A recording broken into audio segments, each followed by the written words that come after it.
कृपया मेरे चैनल को सब्सक्राइब कीजिए और बेल बटन प्रेस कीजिए। इससे जब भी मैं कोई नई रेसिपी शेयर करूं तो आपको तुरंत नोटिफिकेशन मिल जाएगा। हेलो एवरीवन, आज मैं फ्रेंच फ्राइज की रेसिपी शेयर करने वाली हूं, लेकिन इस फ्रेंच फ्राइज में थोड़ा सा एक ट्विस्ट है। इसको मैंने पोटैटो से नहीं बनाया है, इसको मैंने रॉ बनाना से बनाया है, यानी कच्चे केले से बनाया है। ये खाने में उतने ही टेस्टी होते हैं। तो चलिए देखते हैं कि रॉ बनाना से फ्रेंच फ्राइज किस तरह बनाए जाते हैं। इसके लिए 5 कच्चे केले लिए हैं। अब उनका ऊपर का छिलका चाकू से निकाल देंगे। फ्रेंड्स, अगर आपको मेरी रेसिपी पसंद आती है तो प्लीज मेरे चैनल को सब्सक्राइब कीजिए और लाइक और कमेंट जरूर कीजिए।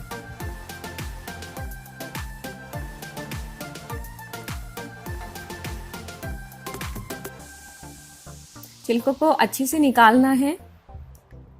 इसी तरह दूसरे बनाना से भी छिलका निकाल लेंगे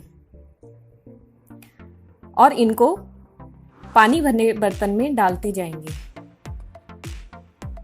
मैंने सारे बनानास छील लिए हैं। अब उसको कट करने का देखते हैं। इसको कट करने के लिए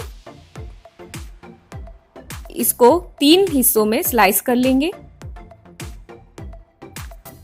अब उसको फ्रेंच फ्राइज के आकार में काट लेंगे।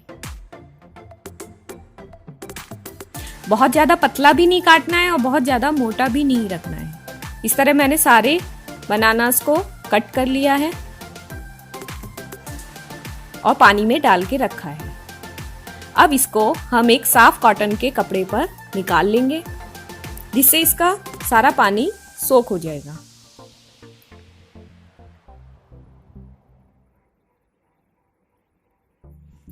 इसका अच्छे से पानी निकाल देना है।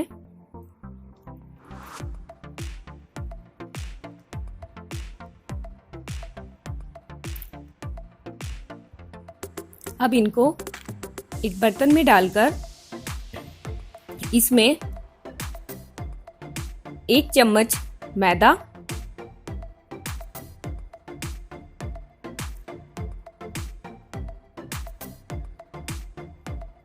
और 1 चम्मच अरारोट मिक्स कर देंगे। इन दोनों को डालकर इसमें मिक्स कर देंगे।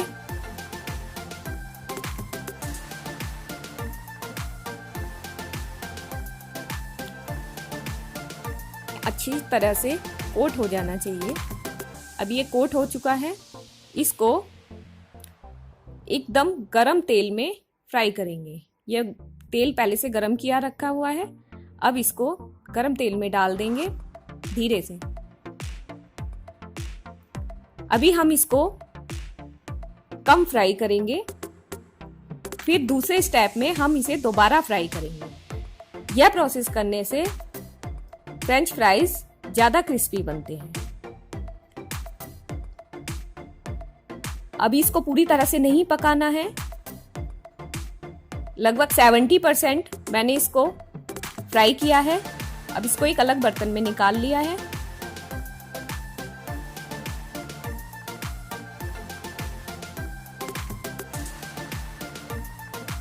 इसी तरह बाकी कट किए हुए बनाना भी इसी तरह फ्राई कर लेंगे। जब सब फ्राई हो जाएं, उसके बाद रूम टेम्परेचर पर कूल करने के लिए रख देंगे। अब ये कूल हो चुके हैं। इसके बाद इसको फ्रीजर में 10 मिनट के लिए डाल देंगे। फ्रीजर से निकालने के बाद हम इसको सेकंड टाइम डीप फ्राई करेंगे। इसको एक बार फिर गरम तेल में, तेल अभी भी गरम होना चाहिए एकदम, और दोबारा से फ्राई करेंगे। अब ये हल्का गोल्डन ब्राउन कलर आने तक इसको फ्राई करेंगे। गैस को हमें मीडियम पर ही रखना है।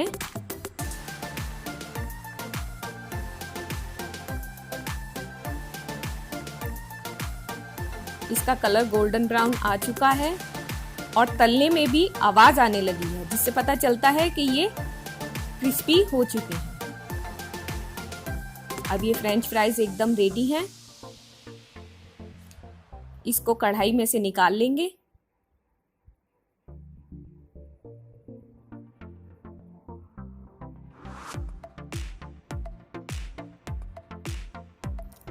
जब ये सब डीप फ्राई हो चुके हैं, इसमें हल्का सा सॉल्ट, चिली फ्लेक्स और आप चाहें तो थोड़ा सा काली मिर्च भी डाल सकते हैं, उससे थोड़ा टेस्ट और इम्प्रूव हो जाता है। अब इन सबको डालकर इसको मिक्स कर देंगे मसाले को। यह मसाला अच्छे से कोट हो गया है। अब इसको सॉस के साथ सर्व करेंगे और ये हमारे रॉ बनाना फ्रेंच फ्राइज एकदम रेडी हैं, जो बच्चों को भी बहुत टेस्टी लगेंगे और बाकी सबको भी बहुत पसंद आएंगे। ये क्रिस्पी और क्रंची फ्रेंच फ्राइज खाने के लिए एकदम रेडी हैं।